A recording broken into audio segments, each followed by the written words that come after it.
Hear him on the cultural hall. Hear him on the cultural hall. Him on the cultural hall. Him on the cultural hall. It is time for another episode of the Cultural Hall. Shorty, you're probably looking at the time and you're thinking, why is it short? Well, it's not our typical because it is a Hear Him episode. The hymnologist himself, Mr. Mayor, is here to talk to I us think we about... should come up with another name like this, like hymnoth. I don't know. Hypnotist. I'm the hypnotist. A hypnotist is not bad. I'll take that. I'll take that because you feel what, like you didn't earn the hymnology degree? Yeah, I think I probably should have a little schooling to actually be a hymnologist. So I'm the the hypnotist. A hypnotist. I'll take it.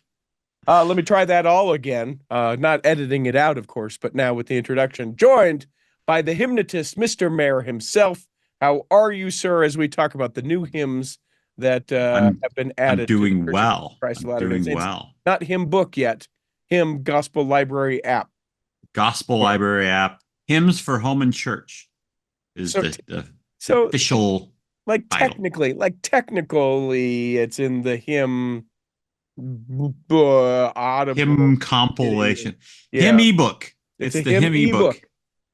People are listening to this going, a hypnotist, a hymn ebook? What are we talking about? Because we're insane. When I came down here to my office to be able to do this with you, my wife said, in the sweet way that she does, are you going to talk to him? And then she was so pleased with herself, and I said, this is both why I hate you and why I married you, and then came down. That's awesome. I always thought your wife was awesome. Every time I've met her, she's been so gracious and she, pays attention to my weight loss journey and all those things. She's such a compassion, but I just stepped up my love for her. Just one thing, just because of that. I will pass that along to her. This episode is This is the Christ. This is hymn number 1017 or 1017 or 1017 in the Hymns for Home and Church.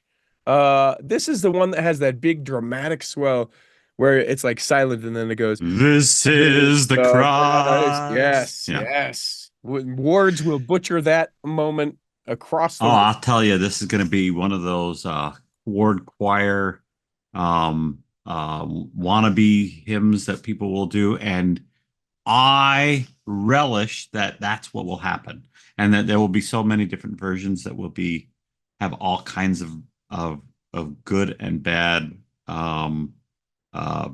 singing of it or performances of it, because I think that's the beauty of a ward choir, truthfully. I like that the ward choir is not the Mormon Tabernacle Choir. It's not a professional choir. It's literally just people from the congregation who get up and bear their testimony through music. As good or as bad as that ability is, I think it's one of the most inspiring things in the church. I think it's perfect in its imperfection. Agreed. I truly, and I'm not being sarcastic or weird about that. I truly believe it. I've sat in choirs performances of choirs where you can obviously see the basses are struggling and they have more women than men, and there's a one tenor in the and you could tell that they struggle to get whatever they're doing together, and that it's definitely not the Mormon Tabernacle Choir or the Tabernacle Choir, Temple Square, or any other professional choir. And yet I felt the Spirit more in those situations than sometimes even when I watch the Tabernacle Choir. And that's saying something. I'm pretty well known to love the Tabernacle Choir. So yeah, that's how I feel about ward choir. So yes, I do believe that this is the Christ will be one of those performances. But I also believe, due to the nature of this particular hymn, which we'll get into in a minute, the spirit that will be brought into those hymns, even if you've got some crazy or awful performance of it, you won't even notice it, because the Spirit will take over, because that's what this hymn is for. Now, if you're a regular listener of the Cultural Hall, you'll notice that we will talk about some of these things again, because we did sort of an overview of all the new hymns, some of the things that we only knew about it at that point. One of those things, obviously, is that it was written by former apostle of the church, James E. Faust. So it was funny because I was trying to find more details about, like, was there like a story behind why he wrote it, whatever. Right. And I found some allusions to the fact that there was this painting, and I didn't put the painting down because I could not find any really strong. I just felt like these were like people saying it, but there was no place that I found like he saw this painting. And it was, I actually saw two different paintings, which is why I didn't put the painting down. And that's what inspired him to write it. So if someone can get some actual statement somewhere, whether it's through a talk, an interview, something, I would love to know if there's a story that James E. Faust saw this painting as was inspired to write this. What it appears to me that we can verify is that he just felt inspired to write this, reached out to Jan Underwood Pinborough, who helped him craft the words that he was feeling and thinking about, and then later on, the music was composed by Michael Finlinson Moody. That's the story that is pretty much verifiable, but there's no details to it. You always want that story that says he woke up in the middle of the night, or he was looking at this painting, and this feeling came over him. Well, I can't verify any of those things, and so I don't know if they're true. So if anyone knows that that's true and can show me where it is, we might update this particular one, because I would love to find out deeper of the story. But I've been looking all weekend, and actually beyond that, since we did it last week, and I just can't find anything. So maybe it's just me, and I'm okay with that because I'm just a hypnotist. I love that. That's my favorite. We need an actual hymnologist in here too. Yeah. Maybe a hymnologist could help us, but the hypnotist could not. I did a quick look. I couldn't find anything. Yeah, I looked all weekend, and the stuff I saw was just in comments about people or said and things like that. So I was like, well, that sounds like a great thing to run down, but I couldn't find any.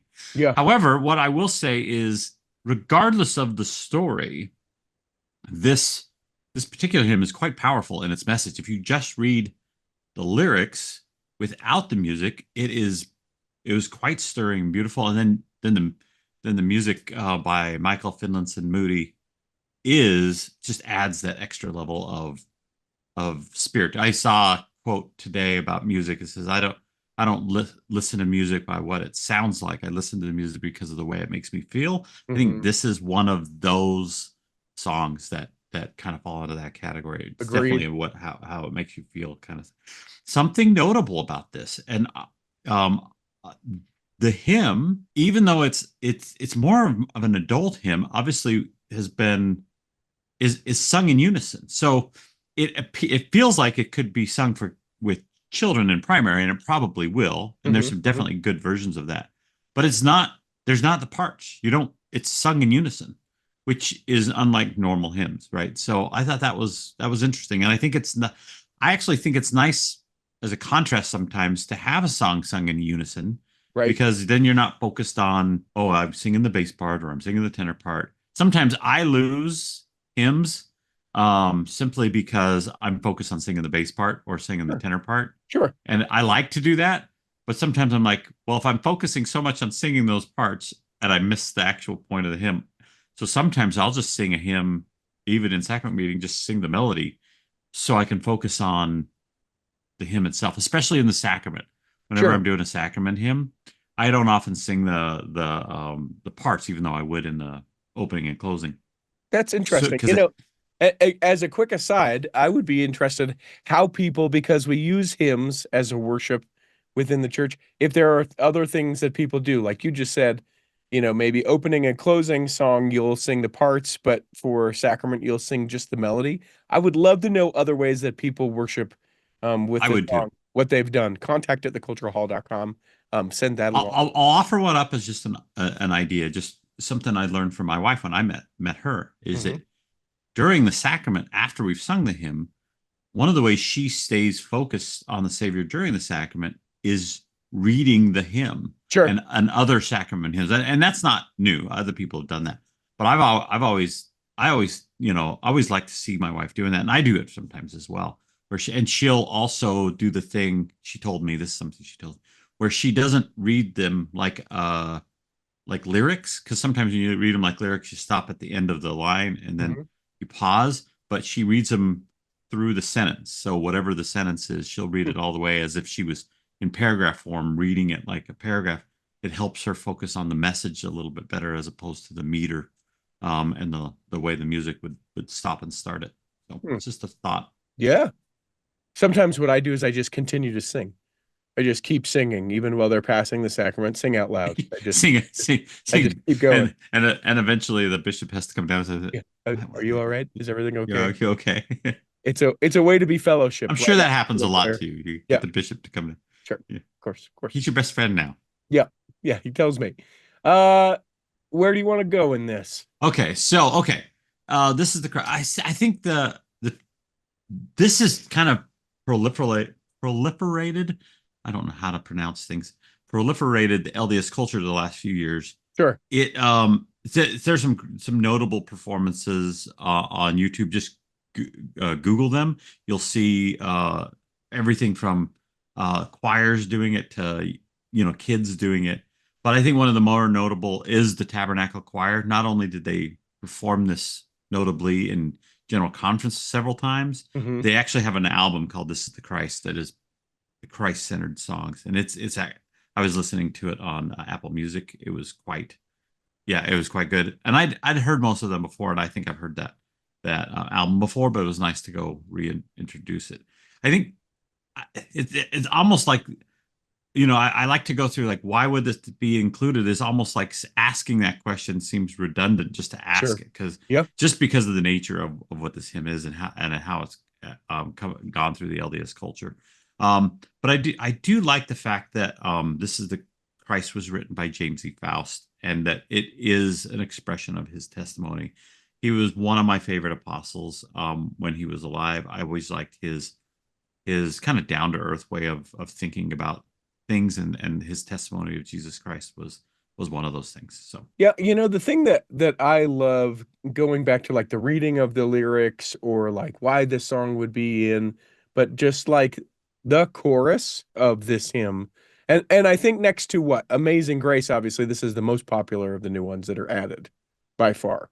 Would you say? So the chorus says, yeah, absolutely. Yeah, I'll get back to the chorus, but Amazing Grace is what I think is probably the most popular, and then This Is the Christ. But the chorus is, "This is the Christ, the Holy Son of God, our Savior, Lord, Redeemer of mankind. This is the Christ, the healer of our souls, who ransomed us with love divine." Like, I don't know how you could say that in less words. Like, it is to the point. Yeah, I mean, you talk about an economy of words, which, as a writer, that's what I'm always trying to do. I tend to write too flowery and have to get it down to an economy of words. This is actually well written in that regard. It says exactly what is needed, but there's some other lines in here that kind of personalize this, like, because, like, it talks about they heard a voice so mild. It talks about the story. So the first verse is the story of people seeing the resurrected Savior, and truthfully, it seems to be not just in the old world, but the new world as well, that this is referencing chapter 17 of 3rd Nephi. But I also like that in the second verse, it personalizes.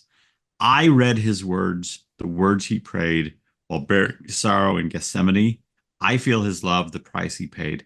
How many drops of blood were spilled for me." So it takes the story out of the scriptures, both in the old world and the new world, and then brings it into what us, like a personal experience. And that's what I love. It's basically pulling the story of Jesus Christ out of the pages of the Bible and the Book of Mormon and brings it into a real life, into our hearts. So that's what.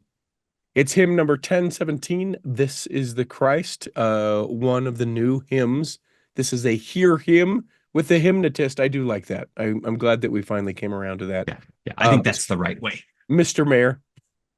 A mayor of what? That's his last name. The Cultural Hall. Yeah. I'm the mayor of the Cultural Hall. You're the mayor. Well, like there was ever a mayor of a Cultural Hall, but I am that you're the mayor of the Cultural Hall. That's right. Not mayor. Spelled M-A-I-R. Yeah. Not spelled M-A-Y-O-R. Yeah, no. I'm the mayor of the Cultural Hall. The mayor. There is not another mayor in the Cultural Hall. There is no other. And if we ever get one, I'm going to be angry. Yeah, well, we may get whoever it is going to have to change their name. We may get a mayor of. Yeah. Well, that's okay. Hall. That's not the same thing. Yeah, that's not the same thing at all. We'll have you come back and talk more about others of the new hymns. You said to tell people to Google it. I would love it if within the show notes that you sent me for this that I will post, you pick your favorite This Is the Christ, so that people can go, this is the one that he likes, and be able to. I'll do it. Send it to you right now. All right. Let's be done with this one. Hope that this episode has nourished and strengthened your body.